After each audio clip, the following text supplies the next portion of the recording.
Calma que eu vou começar ainda a esquentar. Isso, podemos ir esquentando assim, né? Soltando. Então... Depois você então... pode falar à vontade.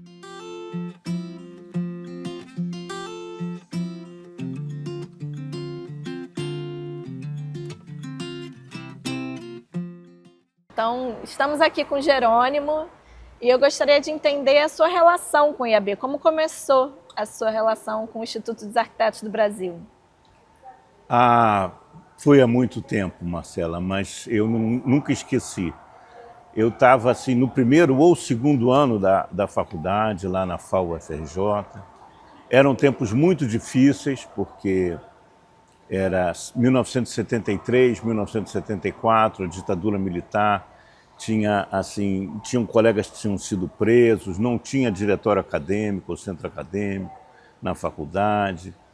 Era realmente os anos de chumbo. E uma amiga, colega de turma, que é a minha amiga até hoje, a Ana Pessoa, me leva um dia para o Museu de Arte Moderna, onde tinha o IAB. O IAB naquela época estava lá no Museu de Arte Moderna. Eu não sabia que isso existia e como funcionava. Para mim foi fantástico descobrir o IAB naquele momento e encontrar assim, uma ilha de liberdade, de democracia. Eu nunca esqueci, então, esse momento que eu conheci o IAB. Era no Museu de Arte Moderna e era uma reunião onde as pessoas davam opiniões livres, alguns professores da faculdade. Era um ambiente muito diferente do que a gente vivia na universidade. Eu nunca esqueci isso. Então, por isso, para mim, o IAB sempre representou a democracia, a liberdade. Marcou muito nesse jovem estudante que tinha 18, 19 anos, aquela entrada ali no Instituto. Agora que você falou sobre o MAN, eu fico com a pergunta. Você teve a oportunidade naquele momento de estar com a Carmen Portinho? Não. Era o MAN, mas o MAN tinha sido inaugurado já há alguns anos atrás, né? Não lembro da Carmen Portinho lá, não. Então aí a gente continuou, eu continuei participando do IAB, ainda estudante. Então veja só, são 50 anos que se passaram, né? 50 anos se passaram, desde que eu descobri o IAB. Eu me lembrei até de um poema de um poeta gaúcho, eu esqueci o nome dele, mas ele diz assim: de repente são 5 horas, de repente é sexta-feira, de repente já é o fim, já é Natal, de repente se passaram 50 anos. É exatamente o que eu sinto, né? Passaram assim, né? Os 50 anos daquele jovem entrando ali no MAN e descobrindo o IAB. Mas aí continuei participando do IAB, nós participamos, tinha uma premiação para jovem arquiteto.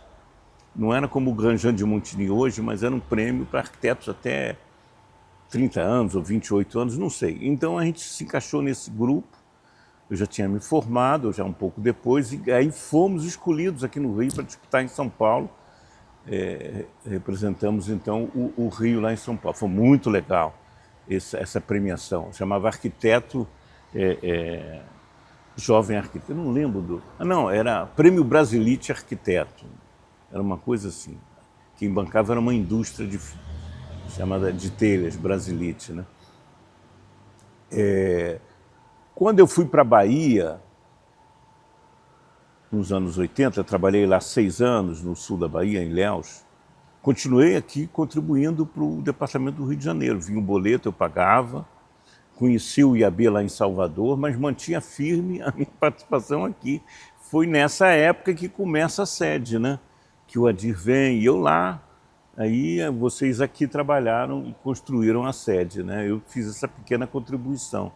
E qual a importância da sede para o IAB? Pois é, então quando eu voltei a sede já estava aqui e foi um marco muito importante, porque eu conheci o IAB no MAN, depois vi o IAB no São Borja, o IAB também ali em Botafogo, esqueci o nome da rua. Conde de Irajá? Conde de Irajá, que era uma casa bacana, já era um ambiente bem amplo, bem confortável. São Borja apertadinho, né? O MAN menor ainda, mas eu já achei formidável na época. Então eu vi o IAB itinerante, aí, pelo menos essas 3 sedes me recordo. Quando veio para cá foi uma explosão de força e alegria, né? O IAB passou a ter uma sede realmente significativa e representativa. E aqui aconteceram, essa sede foi, primeiro, eu queria destacar aí, porque esse processo da sede tem sido discutido a cada gestão pelos presidentes e discutindo com o Estado ou o metrô. Mas quem teve a coragem de fazer esse convênio foi o governador Leonel Brizola. O Rio nunca mais teve um governador com essa coragem de assinar um convênio com o IAB e passar, né? Do nosso lado estava o Adir, que também tem muita importância nisso. Mas eu queria destacar o Brizola, que fez o convênio, porque ele viu a importância do debate da cidade, a importância que o Instituto tem para contribuir para a democracia, para o debate. Então ganhamos essa sede. A partir daí, eu acho que o IAB teve uma outra dimensão para a cidade e para os profissionais. A sede, portanto, foi muito importante para isso. Jerônimo, eu lembro também que tem um programa, um projeto que nasce no IAB, que é o projeto de aprimoramento profissional, o PAP. Eu queria que você falasse um pouco sobre esse programa. Pois é, foi um projeto muito interessante, um programa, era Programa de Aperfeiçoamento Profissional, o título era esse, PAP, né? E a gente fez melhorias habitacionais em favelas, eram 5 comunidades.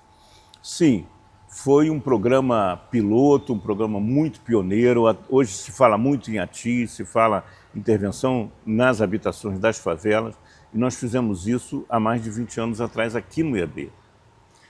Foi um processo muito interessante, muito criativo, porque a gente não sabia como fazer e fomos modelando isso enquanto fazíamos, discutindo com os residentes, que eram os arquitetos residentes, com os professores e com os moradores, e construímos uma metodologia muito interessante, que eu lamento que isso não tenha tido um desdobramento maior, embora hoje até existe algum esforço para assistência técnica, é muito pouco ainda, é muito pontual, e é uma pena que a gente não tenha desenvolvido mais, sobretudo na linha da residência técnica, que eu continuo apaixonado por essa ideia.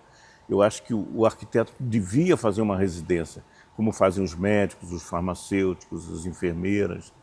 O arquiteto devia ter também essa oportunidade de ensino prático. Já formado, entrar num programa, e esse seria um programa extraordinário, né, de melhorias habitacionais em favela. Mas quem sabe ainda podemos. Mas na época foi uma repercussão imensa, acabou me levando à presidência do IAB, foi por isso. Como eu coordenei o programa na presidência do Carlos Fernando, eu coordenei esse programa que foi executado lá no São Borja, o escritório era lá, na sede do IAB da Avenida Rio Branco. Lá a gente fazia a nossa reunião, fazia os seminários aqui todo mês. E, naturalmente, todo o trabalho na favela. Mas tínhamos um escritório, a sede do PAP era no São Borja.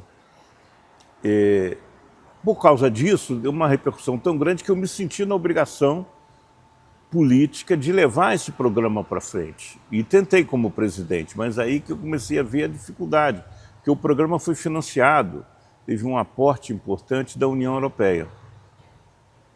Então todo mundo, eu lembro do prefeito de Niterói, não, você consegue o dinheiro da União Europeia. Todo mundo queria o dinheiro da União Europeia, que só financiou esse programa piloto, em 500 unidades habitacionais, nem 5 favelas. Era o programa, justamente para gerar novos processos, novas metodologias. Agora tem alguma coisa acontecendo em relação a ATIs.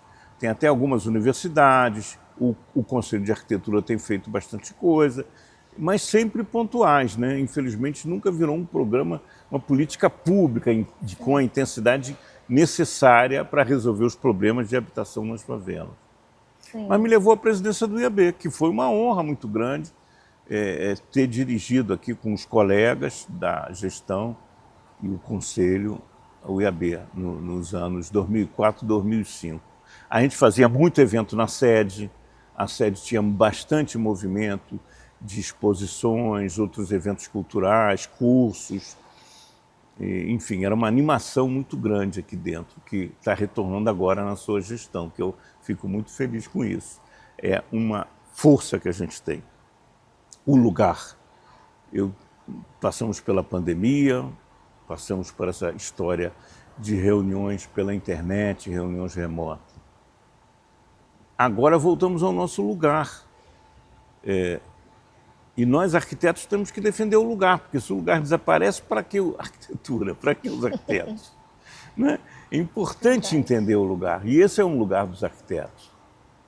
Entendo o IAB também como um lugar dos arquitetos e da sociedade, porque também é um espaço que permite essa troca dos arquitetos com sem a dúvida, cidade, Marcela, a sociedade. sem dúvida. Essa plataforma, esse lugar, sempre permitiu o diálogo com a sociedade, porque sempre teve a porta aberta. Aberta mesmo, qualquer um entra aqui, participa de qualquer evento, acompanha com ninguém, nunca se pensou em colocar um controle na porta, um controle de acesso, como se diz hoje, né? Então sempre teve muita liberdade.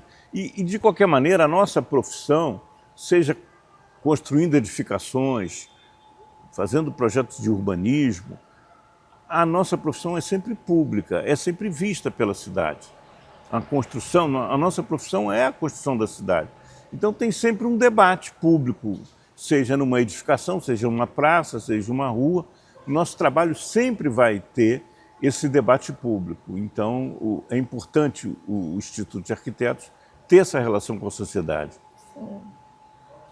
E também hoje, a sua atuação hoje também se dá através da UIA, da União Internacional dos Arquitetos, no grupo de trabalho, a Comissão de Saúde Pública. Acho que também toda essa relação com as melhorias habitacionais sim, hoje, sim, o seu trabalho eu também. tenho também hoje essa missão, né, e essa honra de representar o Instituto de Arquitetos do Brasil no grupo de trabalho de saúde pública da UIA, que é o Public Health Group. Realizamos um seminário durante o Congresso Internacional, que foi infelizmente remoto, porque era no meio da pandemia. Mas também por isso, pela pandemia, essa dimensão da saúde encontrou muita repercussão no Congresso, então nós tivemos muita audiência, muitos trabalhos que foram apresentados. Então, eu, como sou funcionário da Fiocruz há 20 anos, tenho procurado agora verticalizar o meu trabalho, essa militância aqui no IAB, nessa direção da saúde, nessa saúde urbana, arquitetura e saúde. Trabalhar esse assunto hoje é o meu interesse e tenho esse mandato aí representando os colegas brasileiros na União Internacional de Arquitetos, no Grupo de Saúde Pública.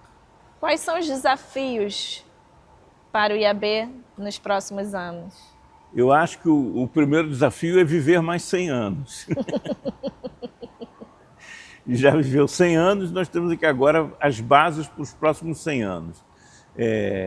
Muito difícil, né? Hoje as entidades têm encontrado muita dificuldade de sobreviver.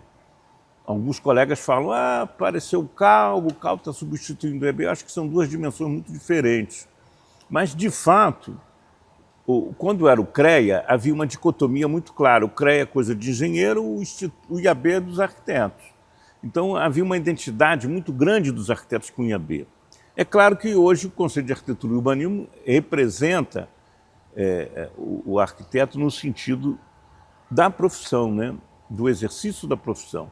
Mas isso não faz com que o IAB seja menor. Ao contrário, eu acho que o IAB tem esse desafio agora e tem feito isso, contribuir para a construção do Conselho e, ao mesmo tempo, continuar forte, crítico e dinâmico, como sempre foi. Qual o papel do IAB na construção do Conselho de Arquitetura e Urbanismo? Olha, Marcela, foi fundamental. Eu lembro que a gente participava daquelas reuniões do Conselho Superior, o COSU, reuniões longas, intermináveis, muitas vezes chatas, que se estendiam de quarta-feira até sábado em alguma cidade brasileira. E a gente ficava no hotel debatendo, muitas vezes o tema era esse. Então me parecia que aquilo nunca ia dar certo. No entanto, foi feito. Então eu costumo pensar da seguinte forma, se é uma coisa que o COSU fez e alterou da vida dos arquitetos, foi o CAL. Porque se o COSU não tivesse ido firme, nessa direção foi a maior participação das entidades, foi o IAB, liderou as entidades e todo esse debate saiu do COSU. Então, por isso que eu digo que o COSU produziu uma coisa externa com um efeito claro. Agora se pode discutir, o CAL está melhor. Eu acho que tem uma questão aí que a gente talvez não tenha pensado com muita clareza, orgulhosos da nossa profissão, orgulhosos dos nossos amigos. Na verdade, os arquitetos não são melhores que os farmacêuticos ou que os contadores. E a questão de conselho profissional no Brasil é uma questão da legislação, uma questão do Estado brasileiro.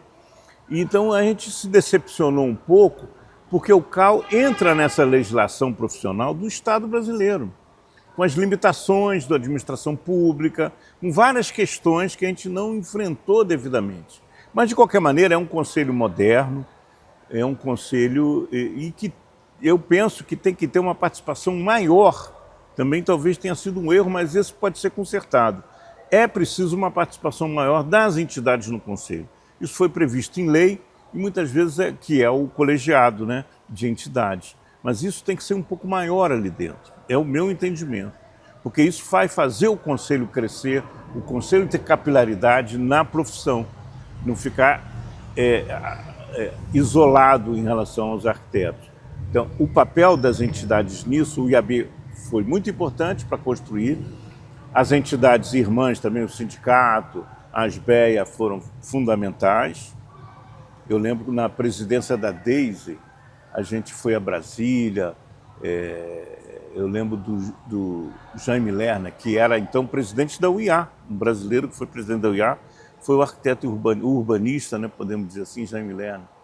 E ele falou no final, naquela audiência pública lá, na Câmara dos Deputados, "Let my people go". Na mesa com o pessoal do CREA, "Deixa meu povo ir".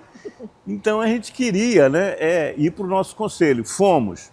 Então o IAB teve essa importância de formular e fazer uma agitação política profissional para a construção do conselho. Eu acho que agora nós também participamos da direção do conselho, como conselheiros, como gestores. Me afastei um pouco disso, porque eu acho que a renovação é importante, não tenho nenhuma ambição pessoal com nada disso, mas continuo entendendo que o Instituto e as outras entidades têm uma participação importante. O conselho será novo, será diferenciado, se receber a participação das entidades.